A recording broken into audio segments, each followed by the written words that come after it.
system of worship in the world is called Typhonianism. That's why you ain't heard about it. So you got all these other people talking about the older stuff, but the real stuff you ain't heard about. It's called Typhonianism, Ophidianism, and Draconianism. You heard the word? You figure there ain't no word, but the white boy tell you your ideas are a little draconian. Well, if it's a word that don't exist, why is he using it in his doggone dictionary? And this is the cult of the dragon. The dragon is in the constellation of Draco. Mm-hmm. The cult of, and that's the form of the Great Mother. All the other goddesses, the Great Mother, take it from this one Great Mother. But she has a son. It's the mother and the son, and that son is Sirius, the star system Sirius, are known as Soot. Now it's interesting, we had this draconian and Typhonian stuff up until 1907. See, Gerald Massey, when he went into the British Museum, he translated a lot of this stuff, and you can get all this in his works. But after 1907, after he translated Book of the Beginning, 1881, and then Natural Genesis, 1888, and then finally in 1907 he does Ancient Egypt, Light of the World. All this Typhonian stuff disappears. They lock it down, and only people who've been have access to it is your secret societies. And they go to Nubia, where's a lot of this Typhonian stuff, and they cover over 200 temples at the Aswan Dam, which had this Typhonian stuff in it, as well as they found Hebrew letters all over them temples. So it was the vested interests of the Jews to cover it up, because it would show the African origin of the Hebrew. 200 temples. Yes. And you know the white man don't. Yeah, you know the white man don't cover up nothing. Now, so you know it had to be some real serious shit for him to cover up 200 temples. And they digging in Egypt this day, and they got 200 temples up under the Aswan Dam, up under the river. See what I'm saying? That was Typhonian stuff. Now the Typhonian stuff of the Great Mother and the Child developed, matured, and declined even before the first monumental phase of Egypt, where the big buildings of the dynastic Egypt. The dynastic group came in, which is your Ra worshippers and Osiris, and they replaced it, the Typhonian, and they wiped it from the monuments. And Osiris takes on the attribute of Soot, and Set becomes his nemesis, or he becomes his enemy. But Set is the oldest god in the world, and Typhonian's attributes before it comes Osiris attributes before there was Osiris used to belong to Set. All this is in Gerald Max's Ancient Egypt, Light of the World, as well as Albert Churchward's Evolution, Origins of Christianity, Evolution, Origins of Religion. So Set is the oldest primordial deity of all time, which is the star Sirius also. But Osiris becomes the star Sirius too, as well as all the other Egyptian deities. So one priesthood overtakes the other priesthood. So that priesthood, Apep, is the great dragon also. Apep was replaced by Ra.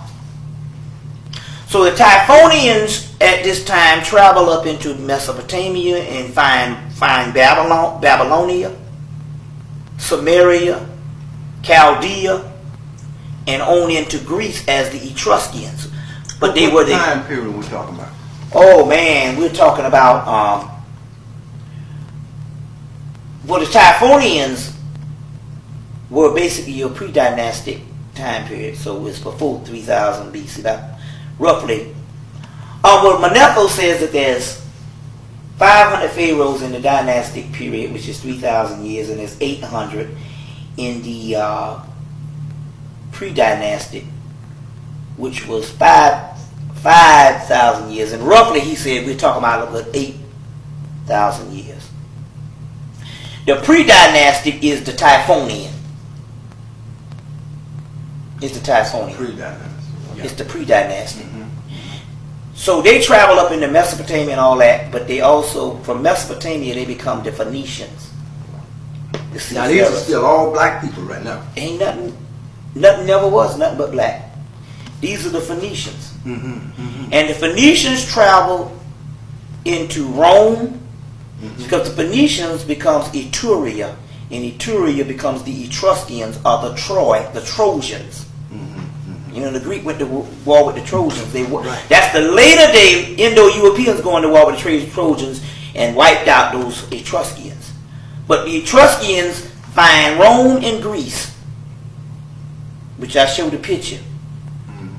And they find Rome and Greece and establish the Greek language and the Latin language.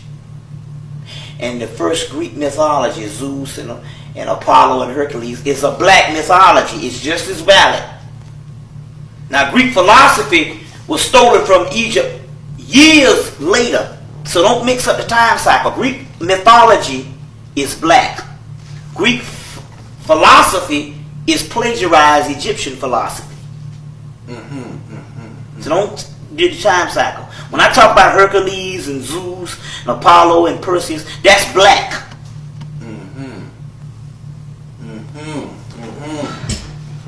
It's not later. It's just the Phoenicians' religion or the Typhonian stuff. So you say, well, what did the Phoenicians or the Etruscans worship? They had the religion of the whole Olympian deities of Greece, which the later Indo-Europeans come in and wipe them out and then take their shit. Been lied to, dragons are not fantasy. They are real, and they are waking up. First, dragons are eternal beings born from Source, keepers of elemental fire, water, crystal, and solar plasma. Their original name was Draconar, the starborn flame singers. Second, before the fall of Atlantis, dragons wove Earth's ley lines, built stargates, and taught ancient humans how to breathe plasma and speak in flame tones. Third, the true dragons are returning now. They are rising from inner earth and etheric temples to reconnect with those who carry the amethyst, emerald, and crystal lineages. This is not mythology, this is reunion. If you feel the call, speak the tone, Eshkara the Draconar, and say, reveal to me the flame dragon of my lineage. They do not serve ego, they serve source. Return to reverence, return to the flame. The dragons are waiting. I'm calling you dragon, let's go.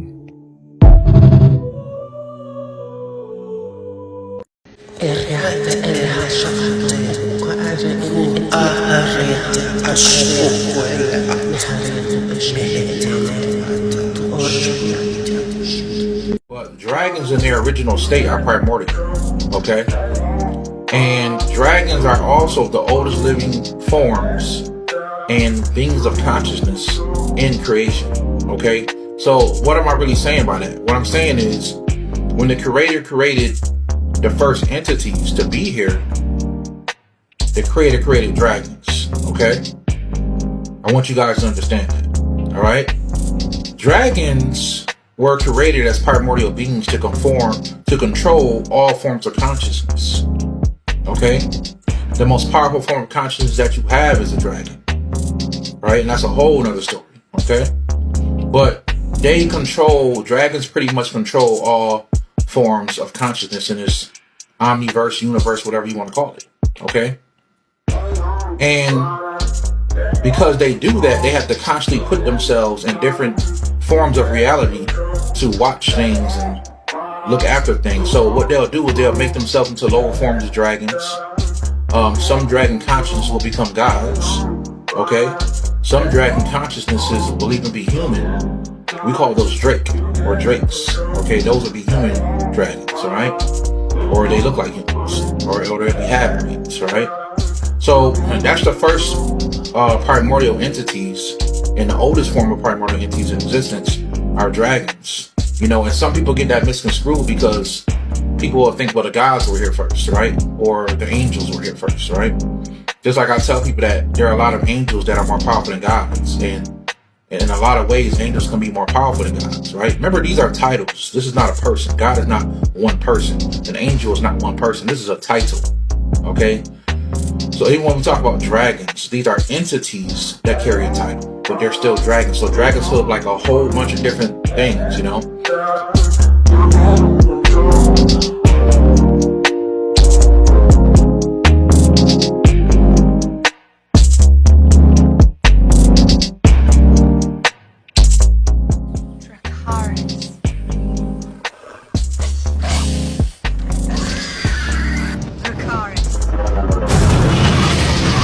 the dragon thing, you know, dragons don't always look alike. You have dragons that look like snakes. You have dragons that are three-headed, which are the most powerful dragons. The three-headed dragons. You have dragons that are bigger than the whole universe. That's right. You got dragons that exist outside of this reality that's bigger than our planet is probably the size of their eye. Okay? So don't just think on a basic level about what you think a dragon is. Dragons exist, some dragons look like humans. Like the draconians come from the dragon blood. Right? That's why we have access to Kundalini energy, because we have dragon DNA. Okay? The draconians they go back to the dragons. Okay? You have to understand these things, alright? So, primordial in existence. Nobody can see the creator. It is beyond your understanding. Right? You have different levels of creators. So we're creators. Right? I'm creating this video right now. So, we're talking about the universal prime creator, like the great Dr. Blair called it. The universal prime creator created dragons first to rule over reality and existence on a certain level. Okay? So yes, dragons will come down into lower forms, such as gods, even angels, gods, angels, humans. They'll come down in these forms. Okay? And I want you guys to understand that. So that's the dragon. They are the first form of primordial, right? The next level of primordial are what you call ultraviolets. The ultraviolet beings. All throughout the Western world, they worship the great dragon and genies.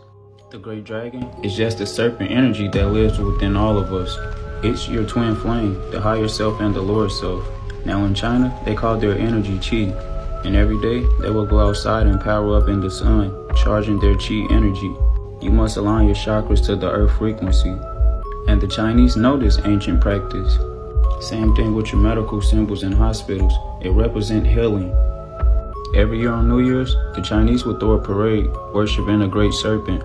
This is just a reminder to let the people know that the fight is really going on in the inside, and that the physical world is really an illusion. They made you think that the great dragon was evil, and they will spread their false teachings. Even your new spiritual leaders today, they don't know the truth at all. You will hear them speak on how the draconian energy is evil, when in reality, this energy is helping us to shift from the third dimension to the fifth dimension. They didn't want you to go inside. They didn't want you to discover your gifts. They wanted to sell the secrets to you, and now you know. With dragons being mythical creatures that left one day and supposed to return, and that dragon Kundalini energy is flowing through you. And when it hits your crown chakra, you will blast off into a whole new being. The dragons will be the ancient souls returning back. Peace and ashe, gods. Tell me why Fox News was able to capture this on live coming out of the fires in California. Did y'all see that? What is that? Look at this. What is that? Wait, do y'all see that cloud? Look at this cloud. Look at this cloud. Do y'all see, and then look at this beam. Look, what? What is that, y'all? That thing looks pretty huge. Now, if you didn't know, there are 5 fires currently going on in California, and this thing was seen coming out of the Eaton fire, all right? Hold on, y'all. Look at this cloud. Look at this cloud, right? What does that look like? Oh my goodness, where's my boy Dada at? Look at this cloud, you guys. You guys can clearly see what kind of being that is, right? What if that is his 4th dimensional self, and then it coming out of those clouds, it's his 3D self, or its plasma self. Look at that, y'all. Y'all see that? That's not even a 3D being. That's like a plasma being at that point of time. But you see, doesn't it seem like it has, you know what I'm saying?